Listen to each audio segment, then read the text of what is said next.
রাস্তাঘাটগুলো একটা ইনস্ট্রাকশন আমাদের এমএলএদের এবং লোকসভার এমপিদের দেওয়া হয়েছে যে গ্রামীণ রোড তার এলাকায় এবছরটা তারা করবে। যেগুলো তারা করতে পারছে সারা বাংলা জুড়ে বলা হচ্ছে, যেটুকু তারা করতে পারছে সেটা জানাবে ডিএমদের, তাহলে আমরা যেগুলো করবো সেটাকে বাদ দিয়ে করবো, যাতে একটা কাজের ডবল ব্যয় না হয়।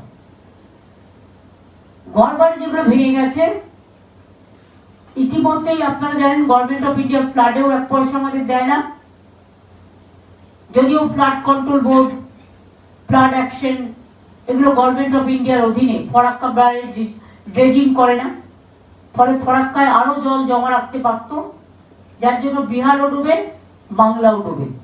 পুজো বলে বন্যা ত্রাণে মানুষের কাছ থেকে সরে গেলে হবে না। সব ডিএমদের এবং যারা আমাদের পাবলিক রিপ্রেজেন্টেটিভ আছে, জেলা পরিষদ আছে, পঞ্চায়েত সমিতি আছে, কর্পোরেশন আছে, সবাইকে অ্যালার্ট করা হলো। 6 লক্ষ কিউসেক ছেড়েছে কৌশী নদীর জল।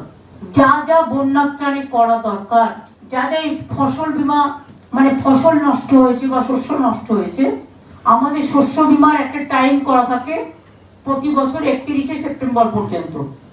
কিন্তু যেহেতু লাস্ট উইক অফ সেপ্টেম্বর এই বন্যাটা আসছে, তাই ওটা আমরা এক্সটেনশন করে দিয়েছি এবছরের জন্য 31 অক্টোবর পর্যন্ত।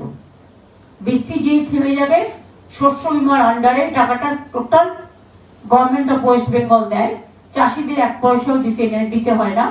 তারা চিন্তা করবেন না, শস্য হোক, চাষের জমি হোক, তার শস্য বীমা আপনি পাবেন।